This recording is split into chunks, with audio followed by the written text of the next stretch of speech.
I'm Keith Berge, a consultant in anesthesiology at the Mayo Clinic, and today it's my great privilege to have the opportunity to speak with a woman that I first met when I think I was 15 years old, and she was my teacher in high school here at Mayo High School in Rochester, Minnesota. She taught the humanities class, which I think could fall under a bigger categorization of words that she used so often in that class, which was man's inhumanity to man. And in large measure, that's what we're here to discuss today, but I'd like to introduce Claire Van Zant. How do you do? Thank you, Keith. Thanks for coming. What we're going to discuss is your time in the military in World War II, and events near the end of the war. But I wonder if you could tell us how you came to be in the military. Well, Britain was in such a state, as you know, and we are a very small island with, relatively speaking, a very small population, so that when all the men were conscripted, it then fell to women. And that was not a very pleasant thing for most people to have to swallow. But however, I was due to be conscripted, and I decided that I was not going to allow that to be on my records. So I volunteered 2 months ahead of time. And that's how I got in, much against my family's disapproval entirely. They never could get over the fact that they had a member of the family who was female and in uniform. Which is fascinating given the distress of the times. Of course. But, and at that point, you were in college in London? Yes, I was. And the whole place was destroyed by a bomb. We were down in a shelter. And when we came up the following morning, you couldn't see anything. The grit of all the great stone buildings in your eyes and up your nose. And it was a terrible sight, a terrible sight. And the few of us who went down together decided to go and see what we could find. And of course, there was nothing left. It was rubble, complete rubble. And the first people that we actually saw and talked to as we walked, as if in a miasma. It was almost surrealistic. It was terrible. And the first people I recall, Salvation Army wagon with big mugs of hot tea, and they just pushed it in front of you. And we drank the tea and realized then that we had nowhere to go. There wasn't anything. And we decided then that we were going to go to the nearest recruiting center and we were going to join up. But this was partly because we were angry at what had happened and what had been destroyed, and secondly because we knew it was time. This was time. One person said, I'm going into the ATS. Another one said, well, all my family have been in the Navy. And I had to think very seriously because I had cousins who were very high-ranking naval officers and my brother who was a very high-ranking military man. And so I was having none of either of those two. And I decided that Air Force Blue would suit me better. I thought I'd look better in blue. No, that's facetious, but that's what we did. We all went off and we went to our different recruiting centers and we just joined up.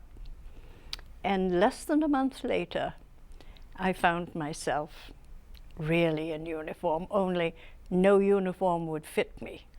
So they had to wait, and I had to wear civilian clothing until they had tailored down something suitable for a very small person.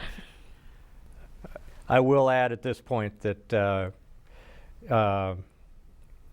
one of the earliest reasons that I was most taken with you was that you had two teachers in your college career Yes. after the war that Yes. were great heroes of mine. Yes, yes. C.S. Lewis Lewis. and J.R.R. Tolkien. Yes. And yes. that back in high school, my nickname for you was the Hobbit. So The Hobbit. getting back Yeah, to I the was called the Hobbit. somewhat diminutive stature. That's right. But, and I didn't seem to mind a bit because you get used to being a very small person. what year was that? I went in very early on in 1941. And this was in that terrible post-Christmas raid. It really was a fierce one. And there was no turning back after that. I don't know if you know the history of that time, but the Germans were intent on taking down all the major buildings in London because they were symbols of our history and of our pride. And they were after St. Paul's. And the fight to save St. Paul's was intense, but we won't go into that because, of course, that has been covered in many ways since, I think. I don't know if you've seen it, have you? I have. You have. Well, you'll understand how really dreadful it was. So that was the impetus for everyone at that point. And I suppose I thought I didn't know what I was going to do, or if I could, or what they were going to do with me, or what the life was like. I found out. And how is it that you found your way into the employment that you had during most of the war? Now that's very interesting. I have to tell you a story about that that's rather amusing. I told you that I had to wear civilian clothing until the uniform arrived that fitted me. So I thought wearing civilian uniform on this enormous camp, I was sent to a recruiting camp in Abingdon, Berkshire. I thought that as long as I was in civilian clothing, I was entitled to leave the camp and go out and have a meal or have a walk or go to visit or whatever. So I persuaded myself that this was a fact, and I made out to go, you see, to the exit of the camp, which, as you know, has guard rooms on either side. And I was wearing my civilian clothes with a jaunty little hat with a big feather through it. It was really quite smart in those days.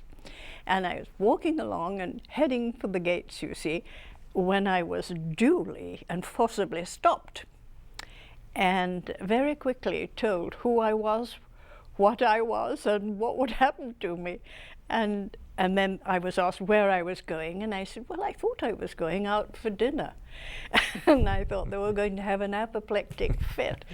2 armed guardsmen then marched me back to my hut. So that was a rude beginning and a rude awakening. It's amusing. Nothing much about what I have to say after this will be very amusing. But there was a squadron officer who was a very well-known woman and was very used to authority. And I was called in to take a test early in the morning, which I thought was outrageous because I hadn't even had a cup of tea. And I told her so when I arrived. And she sat me down and she said, just you answer those questions. So I did. And then she had a conference with the group officer. And then they got their heads together and sort of nodded and said, we think we know where we're going to send you. And so they made up their minds that I would be fit to do the things that they had in mind. And that is precisely what happened. I did my training, and then I went straight into training. And I went to Bletchley, and then ultimately went to Stoke Orchard to be commissioned. And then I was sent to an active station. And as an intelligence officer for the Royal Air Force. Yes, yes.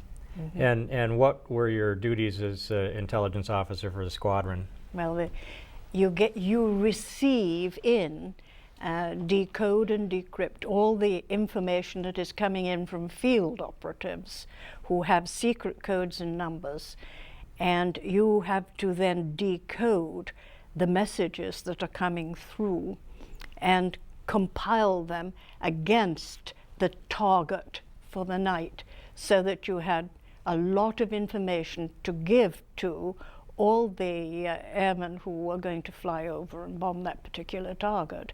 And you had to prepare the people for navigation over certain terrain, and of course know too where all the huge ack-ack batteries were in Germany. And they had ack-ack on ships on that coastline as we crossed the sea. There were ack-ack on ships and everywhere. It was very thick. And of course we did not fly at a very great height until we got into the country of the target. And then we would usually come down and bomb at roughly, our bombing was done roughly at about between 10 to 14, 15,000 feet. The American bombers later, of course, they bombed at a much higher height. And we had then to prepare all the flight crews used to come in and sit in tables like this. All the captain, the engineer, second pilot, the navigator, the observer, the wireless operator, and all the gunners. And they sat absolutely in their order, so that when you went onto the briefing platform, you were looking out on this sea of very young men. And I did that for several years before it all ended. And you were assigned to a particular squadron, a particular group of men? We had double squadron, very big. We used to put up anything up to 180. Many of which wouldn't come home. Many of which didn't come home. And that, you can imagine, was perhaps the most difficult thing of all for any human being to know anything about at so early an age. We're going to fast forward a few Yes. years here. Right. I just wanted to set the stage for how you ended up in now 1945, as the war was reaching its conclusion in Europe. And at that point, you tell me that the bombing campaign was largely finished because there was nothing much left to bomb. Well, that is true. By mid-April, which is the time when the German officers of the particular panzer divisions which were in the north made a truce with the British Army. And that's how the British Army pulled off their original orders, which were to go straight to Berlin, when they were in the midst of doing this. And they had this particular unit, the 11th, had to break off and go to Belsen.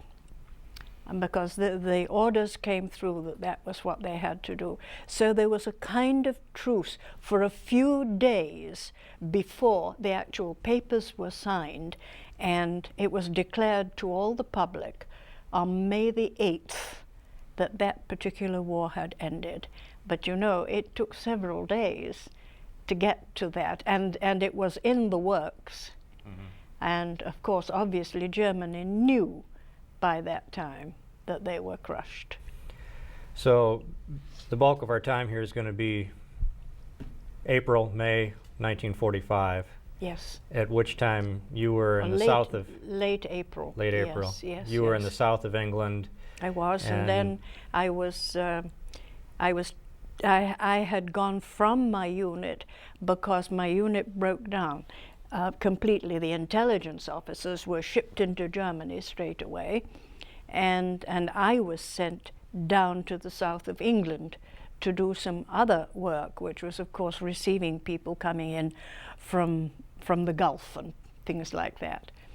And then I got this message to say I was to report immediately with my pack, everything, and I was to go to a unit in Bedfordshire and have inoculations.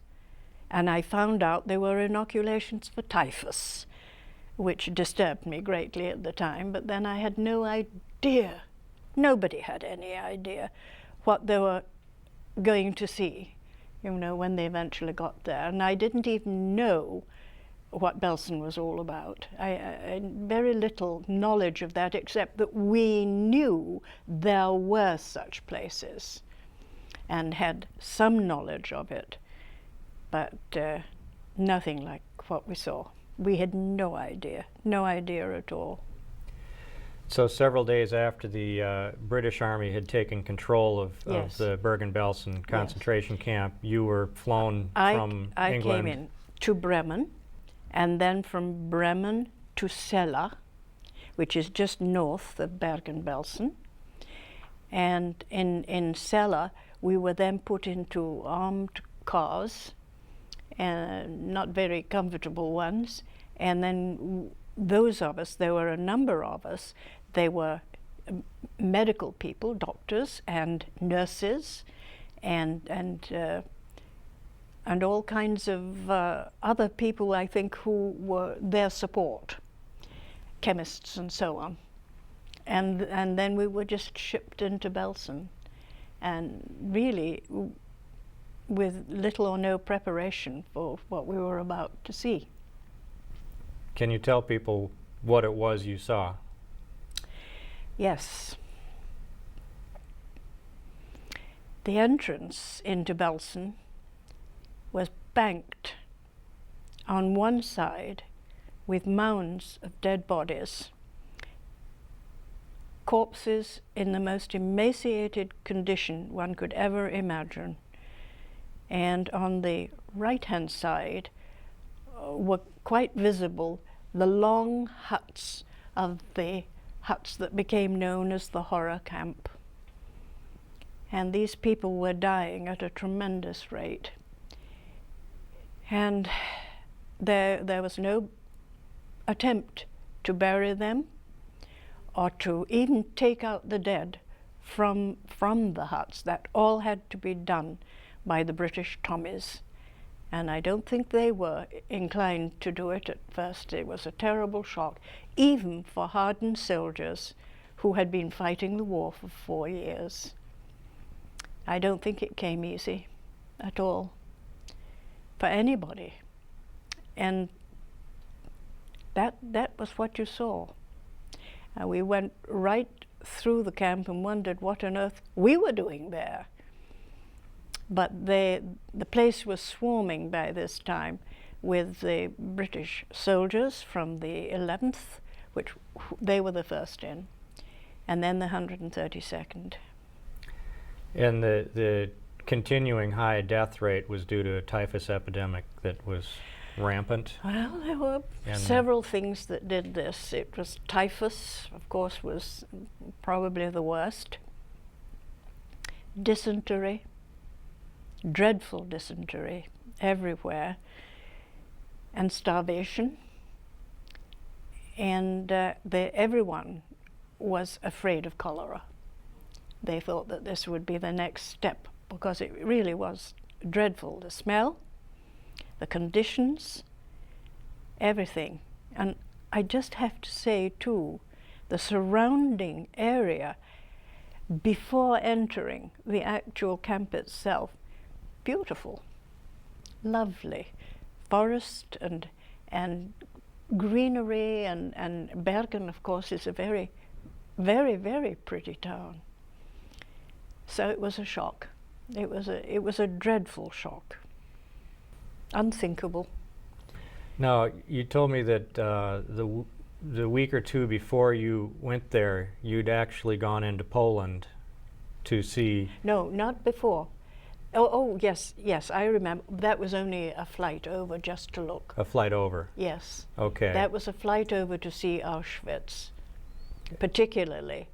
That was part of one of the requests that were made to us was to go and look at all the devastation of Germany, so that we might know to what success, in inverted commas, we had come. And that was not very pleasant. So you just viewed those from the air? Yes. You saw yes, Auschwitz and Treblinka, yes, Sobibor, yes. Sobibor, Medniec. the main extermination camps. Did They that were. Did that in any way prepare you for Belsen? In one way, yes. There was shock at it all and the numbers. But, you know, that's in the imagination, in the sight, and in the nearness of smell, and in looking at bodies and knowing that they were once a human being. It's a very different thing. That is very different. You come fully to reality, and that is dreadful. That kind of reality is, there's nothing that really prepares you. I believe there's nothing that can prepare you for the actual thing. And of course, the smell. You've mentioned that Yes. more often than you've mentioned anything else about the Yes. experience. Yes. Yes. Because as I Early understand factory. it, there were 20,000 unburied bodies or That's right. more, That's right. and More. many more dying every day. Absolutely. Many And- thousands more dying every day. And thousands. And they, with all the best will, there were teams of people, there were nurses, as I said, coming, and young medicos. But this was nothing. This was a toothpick. You know, it was nothing in comparison to what they were having, what they were being asked to do. Very few people. Absolutely nothing there to help them. And I think that their task was the most heroic of any by far. The young soldiers who had slogged it through Italy and up through Germany, they were being asked to go into those huts and carry out those dead people. They were being asked to dig the mass graves, to bury the people. It was just unbelievable. And you've told me that many of these hardened soldiers were Yes. unable to Yes. deal with it and had to be shipped home. Some of them did, and many of them would have to run in behind a tree or something like that and be sick, because it was, we're talking about it now, and these are only words. Again, the reality of it is far different when you're right up against it. And these pitiable, pitiable creatures. A man came in, I told you about Colonel Johnson, and he was a British medical officer who had known some fame from 1934, from the Quetta earthquake in 1934. And he was a very, very young man then, and he cut his teeth on that dreadful time. And I think something like about 30,000 people or more died in that earthquake, but they died largely from starvation. So he was the 32nd casualty clearing, and the whole unit of the 32nd casual clearing came in with him at their head. The military command was under Brigadier Glyn Hughes, and he was an amazing man, because I don't think he was a hardened and regular army officer, but I don't think he had ever met with any situation quite like this. But these were largely the two men who got their heads together to make a plan, to plan out how on earth they could cope with the situation. And the first thing they did is the first thing we would all do, is they wanted to feed the people who still were clinging to life. And unfortunately that was the wrong thing to do, as they found out. So they simply couldn't take the food that was given to them. And it was explained to me why, but I still find that it was unacceptable. But and you said that when they were reintroduced to a diet that they developed Yes. terrible dysentery. Well, they had that. You see, that was the problem to begin with. They had been starved, so nothing was working. The heart had shrunk, and when you give people food, you literally drown them, and liquids especially. And that, unfortunately, is what happened. I never will forget, in the army rations, there were very small tins of condensed milk. Have you ever, you know about condensed milk? And these were always in army rations. And so we got masses of this stuff in from the British Army, and they thought that this would be splendid, you know, because it would build them up and give them something for a starting point before they took solids. Well, it didn't work, you see, it didn't work at all. And to the disappointment and horror of all the medical people who had come in, they found that the people were dying. These people they wanted to save were dying. And that happened for several days. And I remember by about the 5th to the 8th of May, they took a different tack.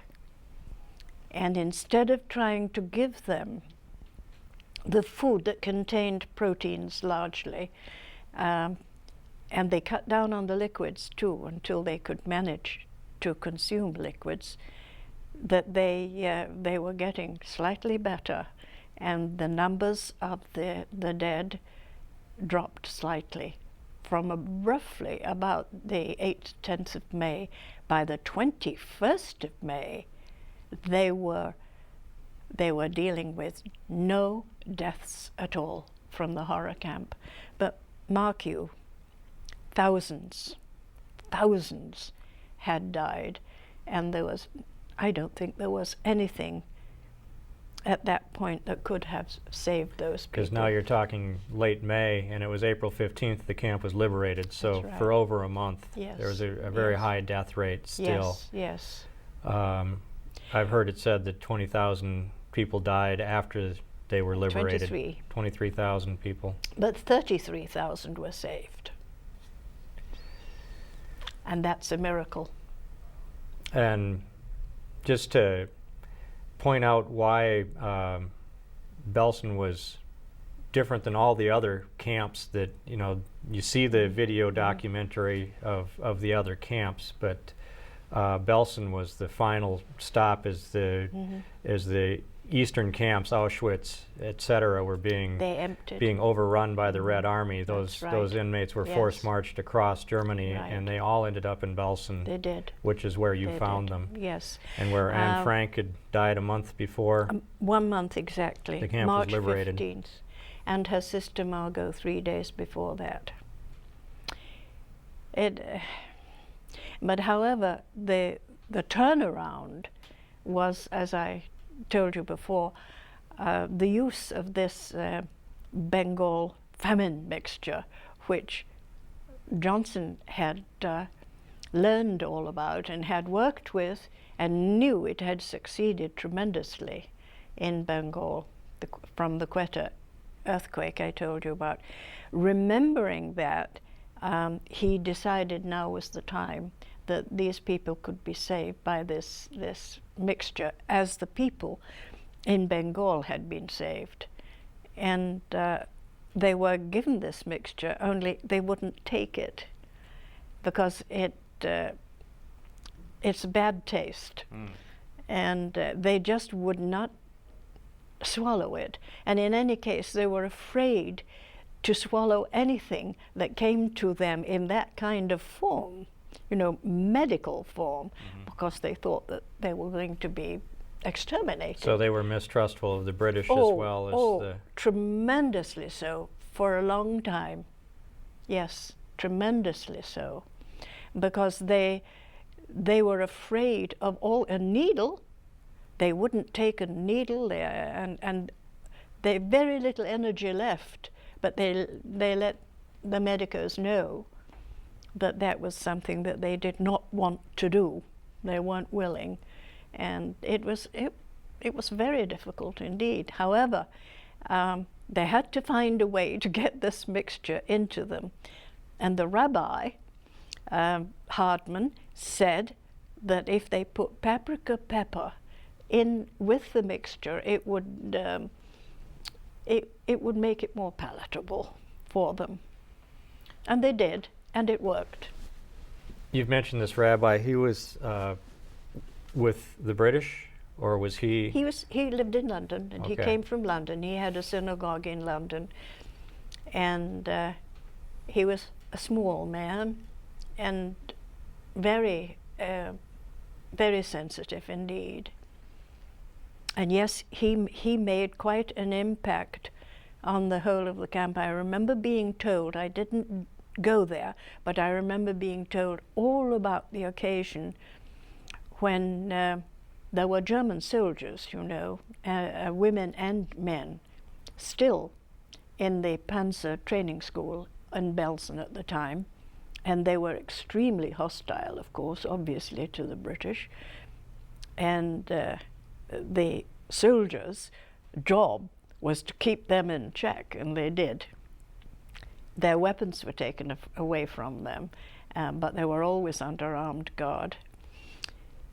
Well, Hardman decided that the people who had done what they had done should be there to witness, and they had dug a fresh, huge grave, and I mean these are enormous. The enormous diggings had to go on, and they were going to have a mass burial, and Rabbi Hardman was going to do the Kaddish at the burial service, and they allowed some of the inmates who could stand or who could fall down on the ground and sort of rest themselves, but who wanted to be there, they said they could be there. And then they marched in, all the representatives of these women, the German women, described by some of the soldiers as Brunhildes, every one of them. and some of the principal people in the Panzer training school. And they were all lined up, and they had been very, very hostile indeed, but they went after that. There was something happened, something got through to them, and that's amazing because they were hardened, and they began to work and do what they were asked to do, and they became very fine workers. All of these Brunhildes had never done any scrubbing and cleaning and that kind of thing. And Colonel Johnson was preparing the Panzer training school as a hospital. So, of course, it had to be entirely scrubbed clean and disinfected. The stables that lay beside the Panzer training school were turned into a human laundry, and that was where all the inmates of the camp had to go first before they would be transferred into the hospital area. That's where they had to go to be deloused, disinfected, and their hair cut and and you know, all those things that happen. And it wasn't very pleasant for them, but at least they were doing their level best to try to get the disease under control. And these soldiers and these women, they were not actually part of the camp guard system at that. Well, they had been at one time. Had they at been? one time, but not, of course, after it was liberated. Okay. They had been.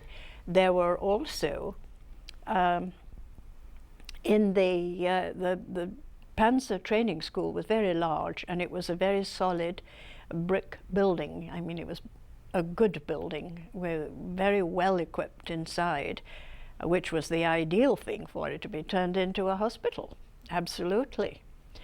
And it was difficult because there were about 200, I believe, German soldiers in there, and in the end, the difficulties were solved by Brigadier Glenn Hughes, who, having taken away all their weapons, had them marched under armed guard out of the camp and back to a center where they would be able to regain their regiments. So they were gone, but the Brunhildes were left, and actually they did very well in the end in the cleaning process, and then in servicing all the people who came into the hospital who had a chance of survival. And as each hut, I'm skipping a lot now, a lot of time has gone in, each hut, as it was cleared out, was set afire. And they came to the last hut, and my birthday is on the 30th of May, and this took place before my birthday, so that's, you know, how I'm remembering it. And this is from Camp 1, the horror camp. The horror camp. Just to clarify that the camp was subdivided into several different camps. Yes, in that area, Camp 1 and Camp 2, side by side, women and men. They were all really horror camps, but Camp 2 had received people more recently, so that the process of starvation hadn't quite got to them as severely as it did to the women in the horror camp, because they had been there really the longest. And even a month or 2, 3 months was an eternity of time to do what was done to them. It was quite dreadful. So the main focus for that first month or two was to try to save those who could be saved, and to it was dismantle triage. They had, you know, the 3 systems of triage. They had to do it, because so many of them were beyond human help, let's put it that way. Terrible thing to have to say or even to admit to, but that's the way it was. And those that showed any signs at all of being able to survive, of being saved, were removed. It was triage, absolutely, working, and nobody likes to do that. Must have been dreadful, and especially to medical people. But I can only tell you that the soldiers, the British soldiers who were there, were the ones who went into the huts, and they attempted, you know, to deal with it. But if you can imagine the bunk upon bunk upon bunk upon bunk, each containing sometimes 2 or 3 people. Those huts were built originally, I heard, for 100 people, yet they found 1,800 people in one hut. Now, what chance did they have? It's unthinkable behavior, and it's dehumanization at its absolute worst. But the soldiers went in there, and in their reports they said that they were actually the feces that had accumulated on the ground were actually over their boot tops. So they were ordered to wear puttees. Do you know what puttees are? So they would be something like gaiters, or? Yeah, the wrapping around the trouser and the leg, right onto the immediate top of the boot. And of course they had to strip all that off when they came out afterwards, and they had to be burned. Oh, there's so many things, and really, when you're made to think about it, it's just so dreadful. But they did this. In the end, the soldiers began to wear out, and then they were put on 2-hour shifts. They could only do this for about 2 hours, go into the huts and bring out the bodies and try to get the stretcher bearers in to bring out those that they thought that were marked for possible survival. I mean, we are talking about human beings here, and there was no recognition of that at all. However, I'm going to stop there because that's with that. But I will tell you, by the 21st or 2nd of May, I'm not quite sure which of those two dates, they burned the last hut. So that was a triumph, an absolute triumph, really, to get rid of all that. And in the meantime, you see, they had been scrubbing and cleaning and preparing the Panzer training school as a hospital. And the soldiers made the stretchers with canvas and wood poles, you know, in the very crude, not like stretchers we have today. And they went into the huts then and removed the people who were able, and they were laid out on the ground like this, all the way around the ground, until such time the bearers could gather together and then take them into the Panzer training school. It was quite a distance away. Dreadful. Well, to shift gears a little bit, you mentioned that the soldiers were sent out into the countryside Yes. to find materials for the hospital. Oh, they did. Everyone did. Everyone put their shoulder to the wheel and did this. Yes, they did. And they had to do it through intimidation, I'm afraid. However else could they possibly have done it? They wanted 20% of the clothing that was in the home for men, women, and children. Remember, we have thousands of children there too. We'll get to that. Yes. And they needed all kinds of things. They wanted fresh milk, they wanted eggs, they want from the farms, and they wanted anything at all that would really help. You said mattresses, yes, bedpans. Straws. Well, bedpans. When the British went in, there were only 14 bedpans, and they were in the German hospital, which was miles away from the horror camp.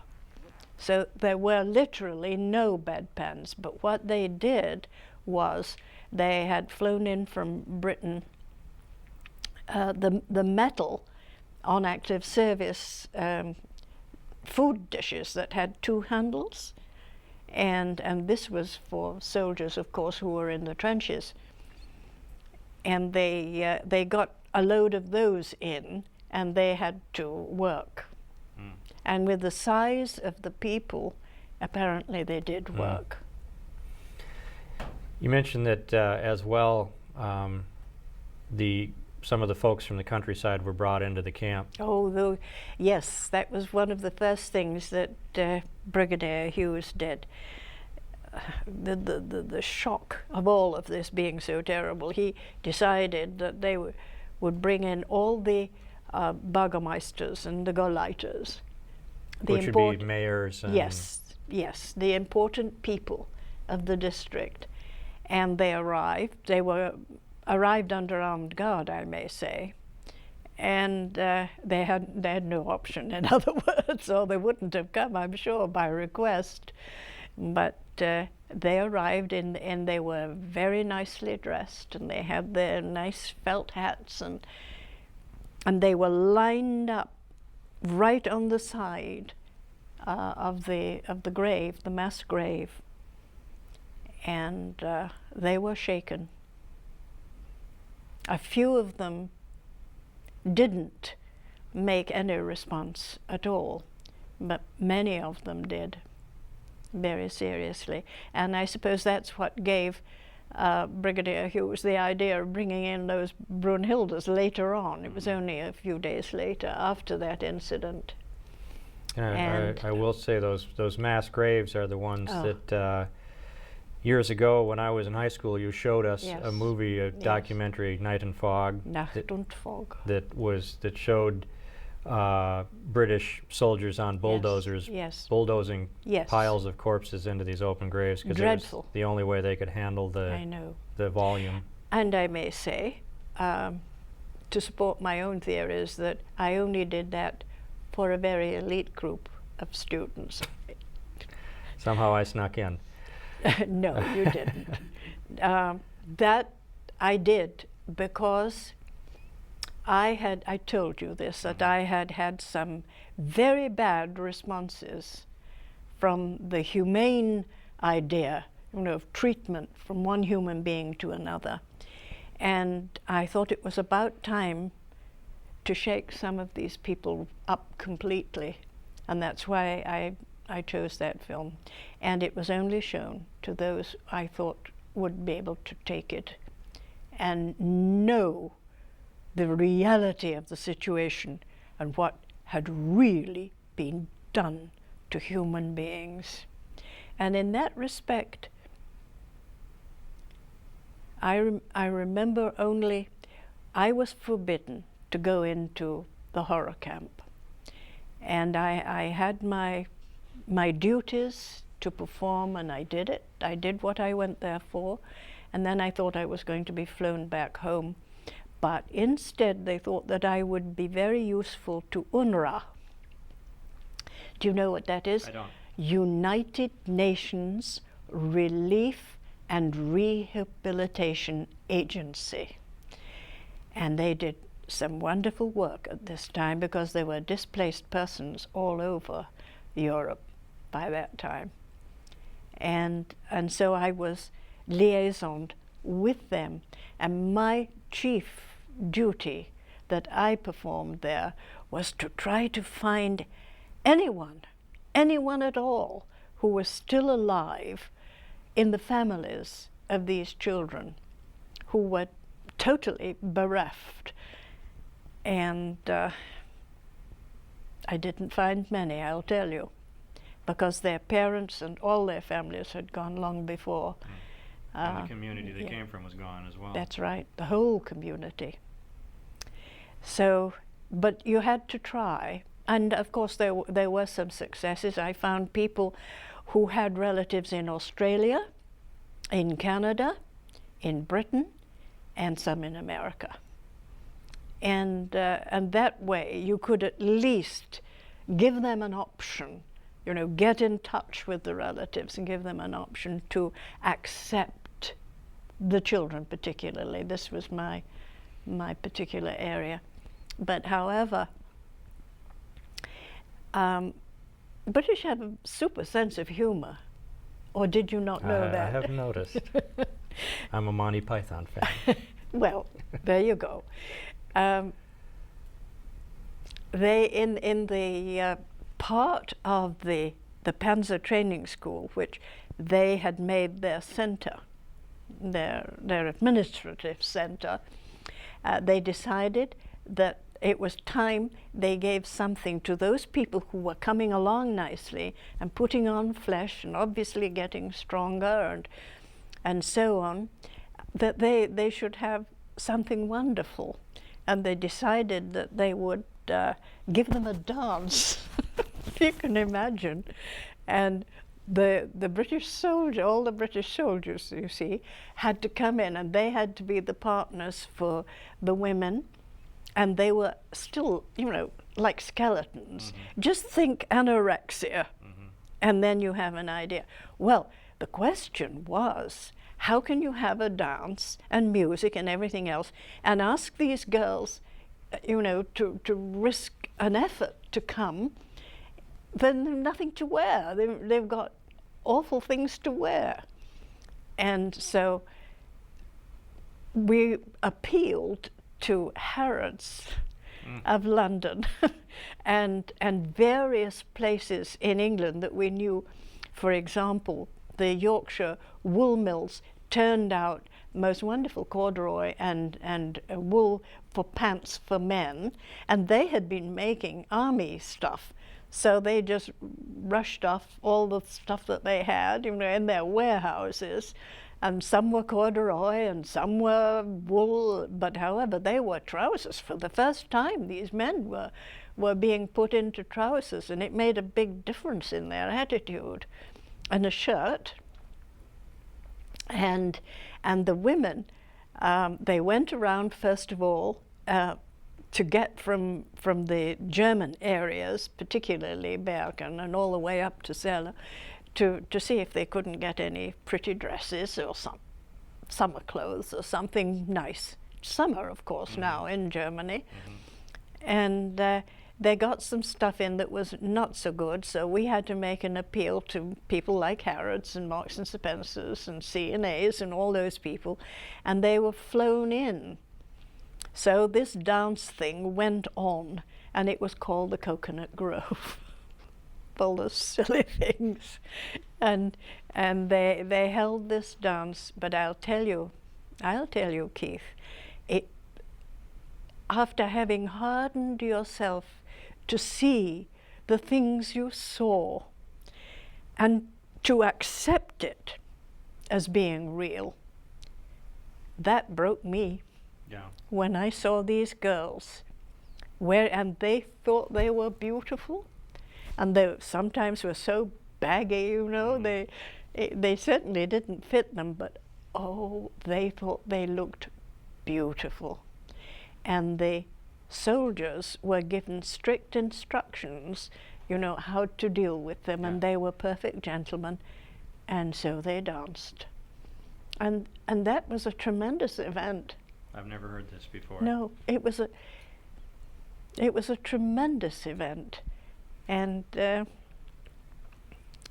how many people Oh, they all wanted to. Some, and those who couldn't stand up yet, they brought them in. The soldiers would bring them in, often carrying them, more often than not, and then they would sit them into chairs that they had found, or benches or something like this, up against the wall, so that they could watch all the process and listen to the music. And it was the first time, and I remember one girl, she would be much older than me. I think she would probably be, I suppose 29, 30 or something like that by this time.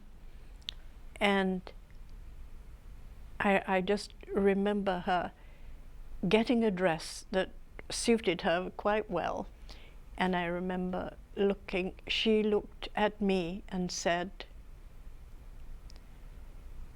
"I feel that soon I will look like you, and I will be human."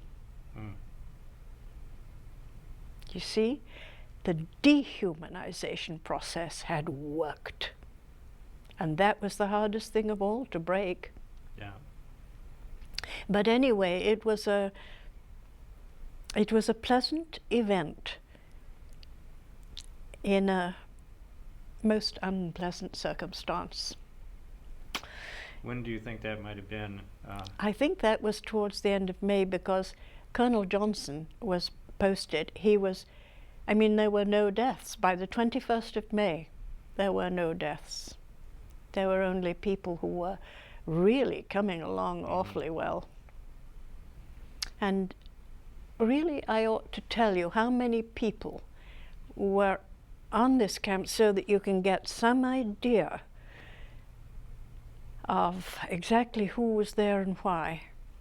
There were the French, the Belgian, French, Belgian, Dutch. And they were always the earliest to recover, because some of them had been quite famous people in their previous life, and they could play musical instruments and so on, and they had been used and kept alive and fed a little by the Germans for their entertainment, because they liked to be entertained each evening. And so there was that kind of a group. The Hungarians, who had lots of money and were very powerful businessmen, had negotiated with the Germans, literally for their lives, but then they had given up 450,000 of their people. And most of them, of course, went down in Auschwitz, yes, or Ravensbrück, or ultimately in Belsen. And then if you move east, the Poles, the Romanians, the Czechs, the Hungarians, and even some Austrians. So, and Russians, of course, because of the Polish-Russian frontier border, that they had several Russians, not nearly as many as the others, but there were Russians there. In fact, one of the finest women, she was called the Angel of Belsen, who worked and helped to save some of the children by stealing food, I may say. She was Russian. And when you have a conglomeration of all of these people together, you're going to have different attitudes, and you're going to have all kinds of desires and wills, and it was very difficult. The Poles, of them all, were probably the most difficult. The Hungarians wouldn't work well, but they were persuaded to in the end. But the Poles were the most difficult because they had suffered more, I suppose, in their life before. And indeed, when I left the camp, the only people there were Poles. Oh.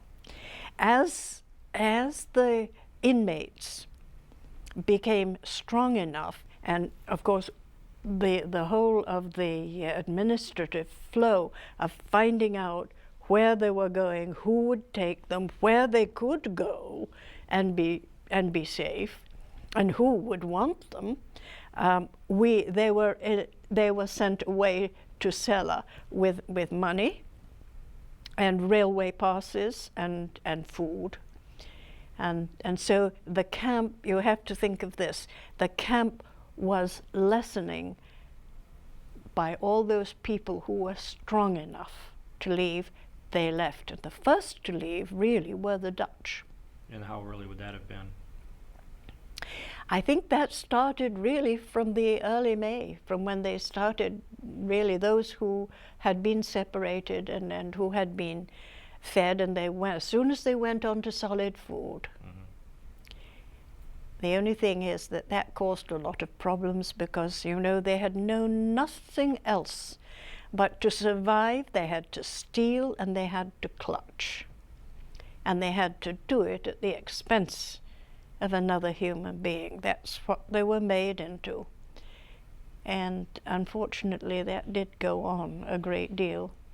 When food was carried out to certain quarters, the men in charge of delivering it used to steal it. Not the soldiers, No. These were the inmates now. Inmates. No. Yeah, those strong enough. That's right. They were strong enough to do that, steal. And the more they stole, the stronger they became. And who can blame them? They were made into these people. They were literally made into them. Now you mentioned the children, and you've told me Yes. what a challenge that was. Dreadful. Yes, it was. And that Yes. some had no native language. No, only camp language. And you can imagine what that was.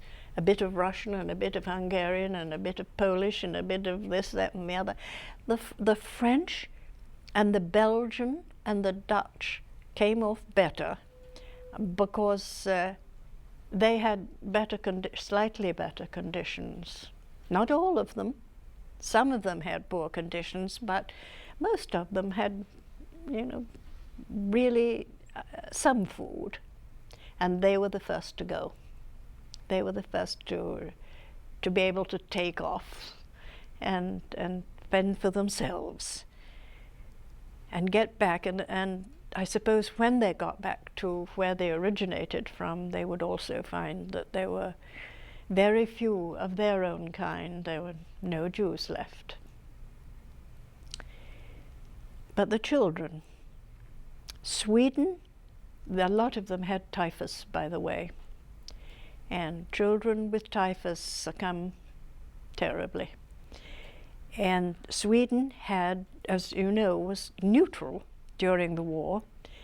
And they said that they would take immediately 50 children, and each child could bring with them one adult that they had come to know.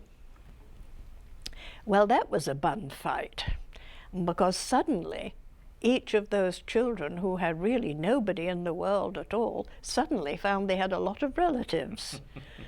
So that had to be sorted out. When you're trying to do good and the best you can, you're often stymied by things like this. And however, over 100 people, something like 123, arrived in Sweden with these children, and they were placed into the sanatoriums over the country, and the Swedes kept their promise and did very well. Britain came in and said they would take 1,000 of the children immediately, and Switzerland came in and said they would take 1,000. Well, the trouble was that the Jews themselves, those Jews who now had become acclimatized to their Jewishness and attracted once more to it, and were thinking about it and thinking in terms of who they were and what they had now to preserve, they were the ones who objected to the fact that these countries would take the children, but they may bring them up as non-Jews. And there was a fight. So that went on. And I'm telling you things I think that maybe aren't going to be written about, and I don't think they have been. But however, you can imagine it was reasonable to suppose that this might happen. When the inmates became strong enough to make their viewpoint known and to hammer it home, they began to speak up for themselves, and they did. They did, mostly the Poles. So, having regard of this, the 1,000 children that went to Britain had to take a number of Jewish elders with them to ensure the fact that they would never go into a Christian home and be brought up Christian. So you can imagine, I believe the same thing might have happened in Switzerland, but I never knew the end of that. But much of what you were doing was facilitating those sorts of transfers. That's right. Okay. That's right. And when the children had eventually left, then I was recalled, and that was the end. And you say that was in September? Yes. And at that point you went back home and were... I served until 1946. I had things to do. And then when I came out, I had to deal with myself and try to recover where I was, of course, at 19, which is not easy. So, but the whole idea of Belsen and what the British did there was simply magnificent. They did turn the Panzer training school into a hospital, and the people who came out of it were saved. Over 30,000 of them were saved. Coming into the camp in April, the likelihood of that happening was very small indeed. And you have to remember too that this was the only time there were people in camps to be saved. Yes.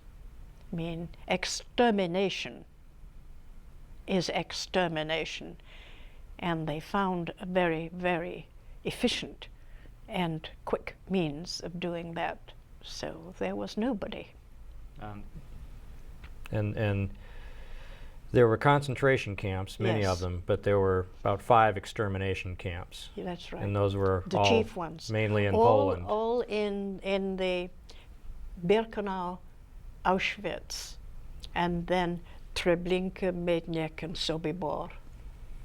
And so many of the people, as we said, that came into Belsen were the refugees driven out of those Right. by the Germans Or as they were had retreating been from the driven out Russians. from Theresienstadt or Ravensbrück, or some of the smaller camps. For example, the 2 Frank girls had been in Ravensbrück, and they went into the march to get to Belsen, and of course by that time they were quite infected, and particularly Margot, the elder girl.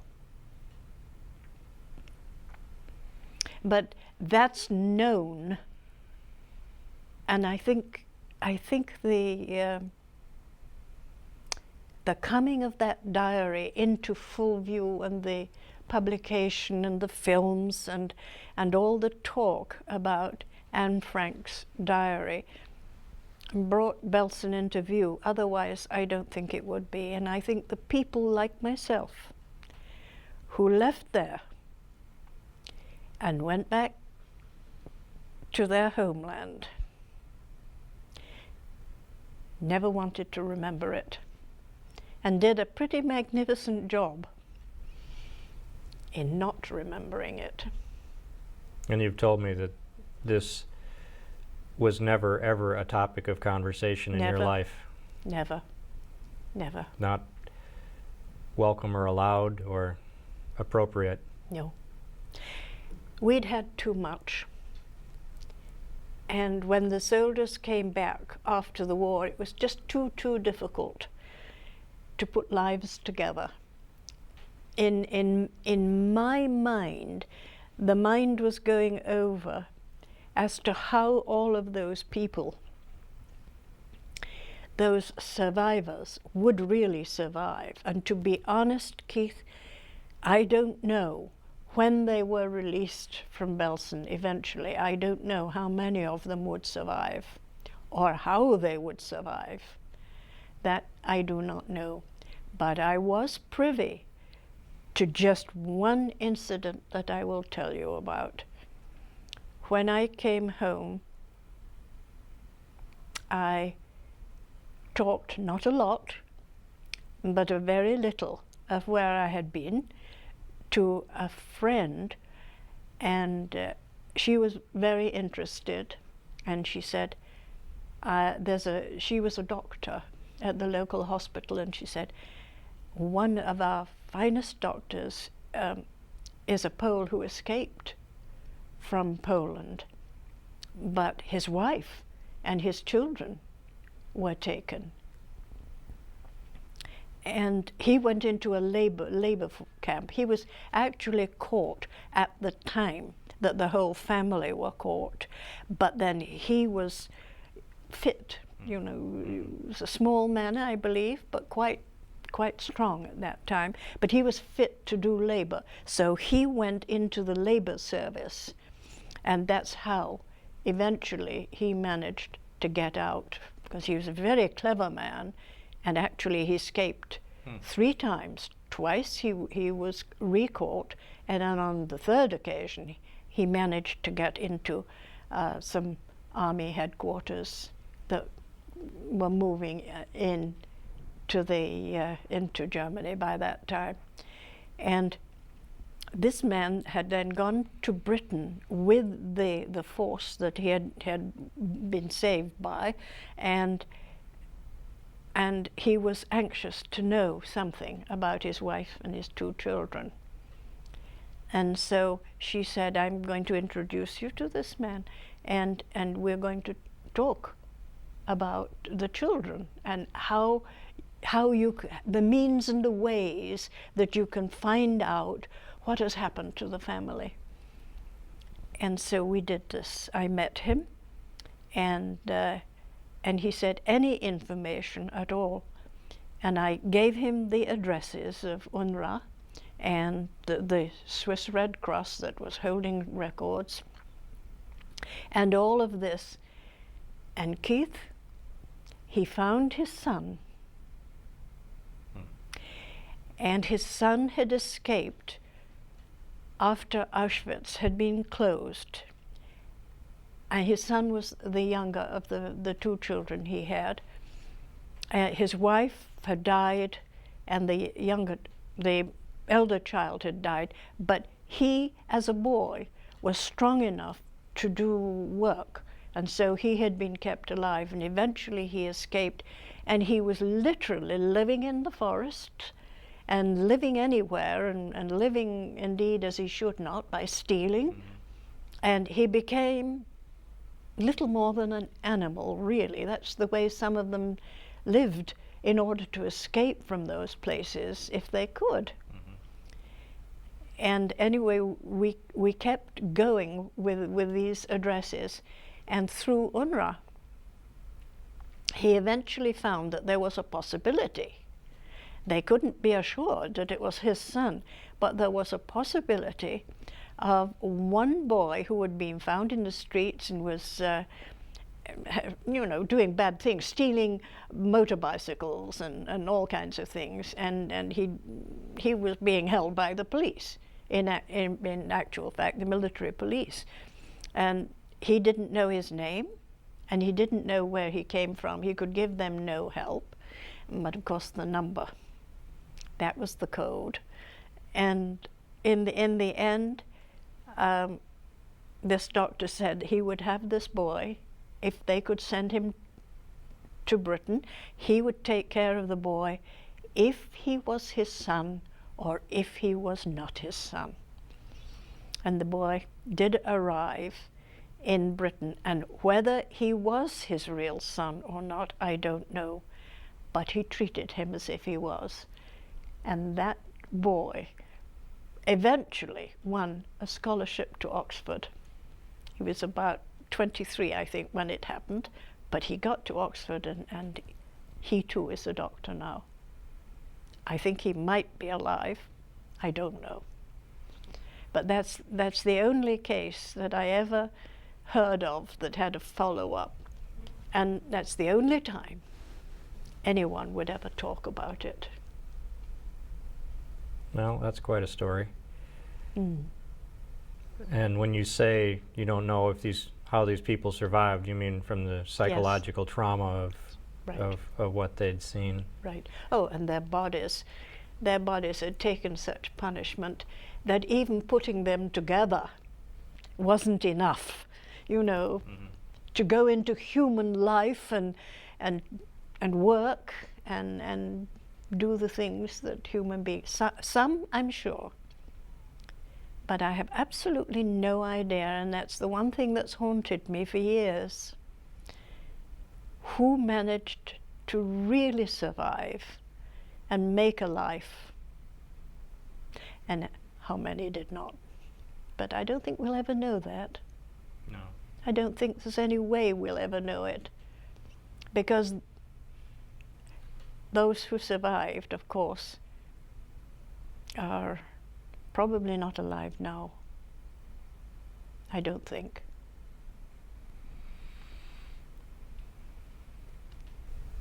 So, does that?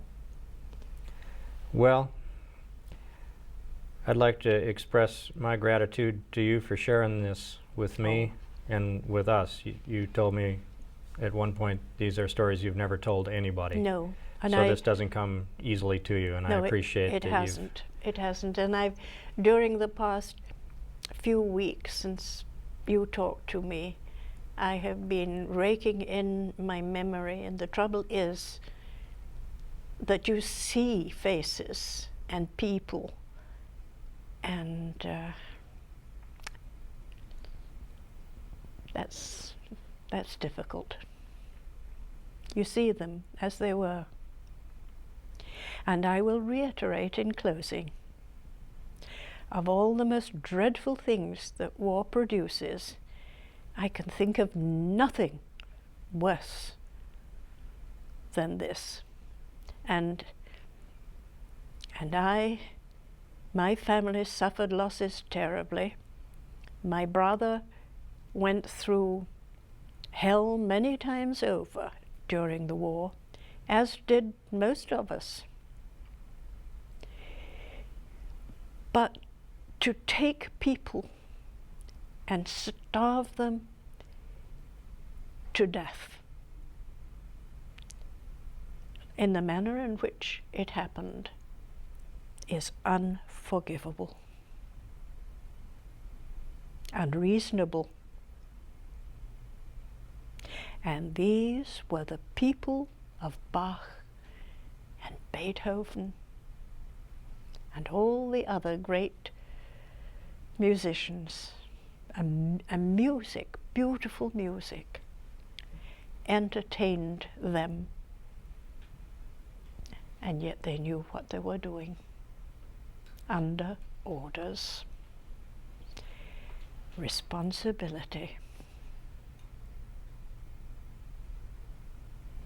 So, that's Thank you. it. Thank you, Keith.